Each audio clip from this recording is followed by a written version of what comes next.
ભરૂચ જિલ્લા પોલીસ અધિક્ષક અને અંકલેશ્વર વિભાગના નાયબ પોલીસ અધિક્ષકની સૂચના મુજબ પાનોલી પોલીસે બાતમીના આધારે એક કુખ્યાત વાહન ચોરને ઝડપી પાડી 8 ગુનાઓનો ભેદ ઉકેલવામાં મોટી સફળતા મળી.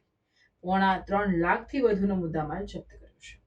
પાનોલી પોલીસ સ્ટેશનના પીઆઈ એમએસ દેસાઈ અને તેમની ટીમ પેટ્રોલિંગમાં હતી તે દરમિયાન સર્વેલન્સ સ્ટાફને ચોક્કસ બાતમી મળી હતી કે ઈસમ ચોરીની રિક્ષા લઈને નેશનલ હાઈવે નંબર 48 ઉપર કિમથી અંકલેશ્વર તરફ આવી રહ્યો છે. પોલીસે વોચ ગોઠવી આરોપી રાજેન્દ્રભાઈ ઉર્ફી પખો અભયસિંહભાઈ વસાવા રહેવાસી હરિયાલ મૂળ રહેવાસી ડેડિયાપાડાને અટકાવી તેની સઘન પૂછપરછ હાથ ધરી હતી. પોલીસ તપાસમાં બહાર આવ્યું કે આરોપી અત્યંત શાતિર છે અને પોતાની ઓળખ છુપાવવા માટે ખોટું નામ ધારણ કરી નકલી આધાર કાર્ડ પણ બનાવ્યું હતું.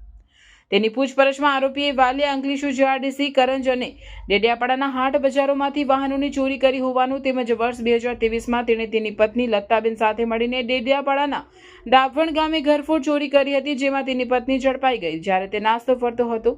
પોલીસે આરોપી પાસેથી એક સફેદ Eco car, auto rickshaw, 3 motorcycle મળી 2,90,000નો મુદ્દામાલ જપ્ત કરી પાનોલી પોલીસે અંકલેશ્વર જીઆરડીસી પોલીસ મથકે નોંધાયેલ ઇકો ગાડીની ચોરી સહિત અન્ય વાહન ચોરીના વણ ઉકેલાયા ગુનાઓ શોધી કાઢી તેની વિરુદ્ધ બીએનએસ કલમ 242, 319(2), 336(3) વગેરે મુજબ ગુનો નોંધી આગળની કાર્યવાહી હાથ ધરી છે.